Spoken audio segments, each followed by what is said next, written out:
Hey YouTube, this is Foxy Bloodhound again. I've actually been given the opportunity to go through City Hall and take a look at the upstairs, which is rented by a company named Clips that does a lot of audio type stuff. And here to tell me about it is Jim, and he's been with them for quite a long time. Jim, do you want to introduce yourself? I'm Jim Hunter, and it is actually the Klipsch Museum of Audio History, which was spun off from the Klipsch Speaker Company.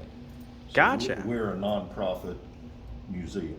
Okay, yeah. So you guys just document, kind of all the different audio technology that's come out over the years, and you originally With a focus on Klipsch. with a focus on Clips. Gotcha. Yes.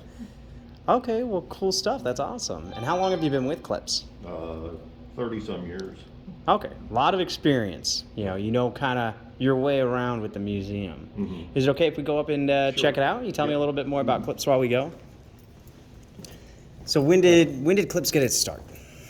Well, Klipsch, the speaker company, got its start, really it was caused by World War II Gotcha. and the proving grounds that they built here. And Paul Klipsch was in his third career of oil prospecting. When Gotcha. Uncle Sam punched his ticket, and he had to come here and supervise construction of the proving ground and stay on as chief engineer. Okay. And this was So just the he- place that they picked to get all that done. Yes, and then in his spare time, while being second in command of the military base, he designed the Klipsch horn. Gotcha. So he was making his hobby into his fifth career. Got fifth career. That's a lot. I need to go down and turn the lights on. Yeah. I'll be Wow. back in a minute. All right. You want me to hang out up here? Yeah. All right.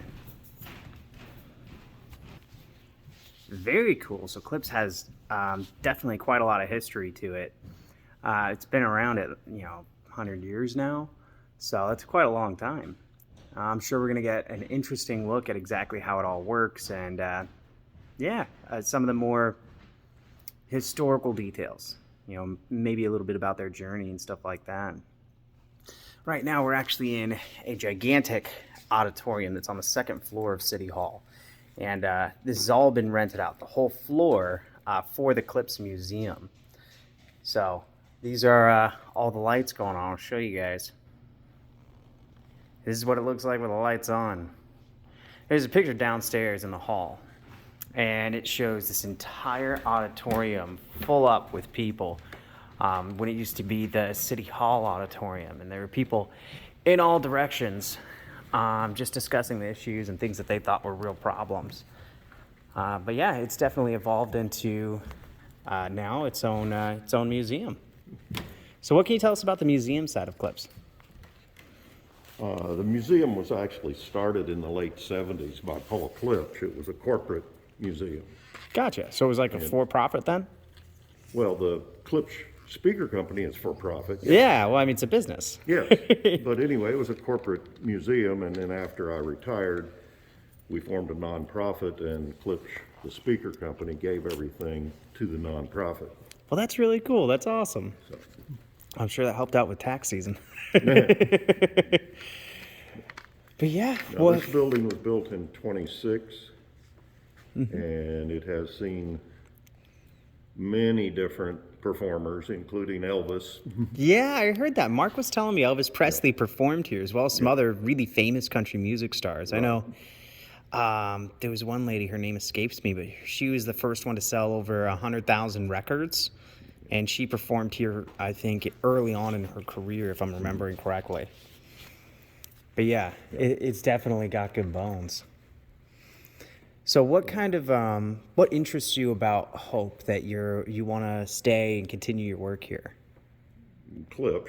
Clips, yeah, you just really like the company, and Yeah. you're like, you know what, this museum is awesome, and I couldn't see myself doing it's anything else. The man, he was far more than just loudspeakers.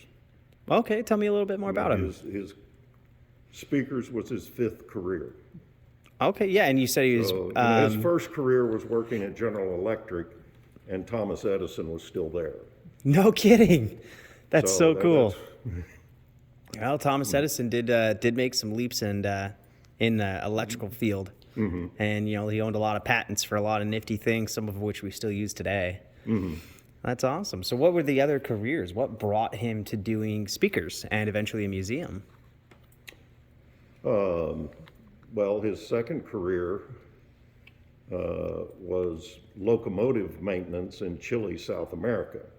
Gotcha. Well, we've got enough locomotives here in Hope too, so. And then the third career was oil prospecting Okay. in Houston. And It's a good place for that. The fourth career was ballistics here at the Proving Grounds. Gotcha. And then loudspeakers, his hobby, became his fifth career. And I mean, when you talk about loudspeakers, I don't know if anybody knows exactly what type of speaker that is, but I've encountered it before, and it is plenty loud. Yeah, this speaker is a La Scala. And Yeah. it was originally designed in 1963. What can you tell us about the La Scala, other than the date it was It's designed? basically a clip horn that you don't have to put in the corner. Oh, okay, so you can have it But anywhere. it does not have as good a bass response because it's not in the corner. Gotcha.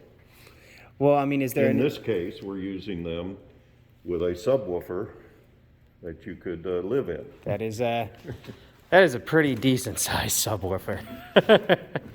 I mean, if anybody wants to have a party, go ahead and talk to the Clips Museum. See if they can let you have the space for a night. I mean, dancing floor is going to be pretty limited. It's pretty much just going to be up there. But hey, it's still a party. But yeah, what else did you want to show me about the museum? What other kind of Clips artifacts can we take a look at? Well, we have buildings full. Buildings full, just not this particular building. No, this is just Gotcha. a performance space. Gotcha. We So have this. four locations in Hope. This is one of them. Okay, gotcha. So this is where they go just to show off all of their cool speakers. To have concerts and whatever. Well, that's awesome. We'll be having some concerts here in the spring. Well, that'll be fun. Maybe I'll have to come back to Hope, do a follow-up. Okay? It'll be Paul Clifton's birthday, No kidding. Well, that's awesome. Well, I'm early March. That's my birthday. March 9th is his. Oh, 6th. Hey, off by 3 days. But yeah, it is In a century. and a century. Yeah. Man, it's really a cool space, though. I mean, when you check out the architecture, you can see even the underside of these overhangs here have a pretty neat architectural design. A lot of times now in modern buildings, it's all just flush, and you really don't see those beams coming across that are actually useful. Usually they're just for art, but I think in this building they actually provide structural support, which is pretty interesting. Downstairs they were telling me that they have wood beams and steel beams in this building because when it was being built back in 1926, they were making the transition from wood to steel, and they were still trying to leave a little bit of wood in there because it was a bit cheaper. I don't know about that. Yeah, but it was pretty cool. Well, yeah, I think that's pretty much it, guys. That's a look at the upper level of City Hall and a little bit about the Clips Museum and Clips the Guy. Let me know if there's anywhere you want me to go or anything you want me to do down in that comment section down below.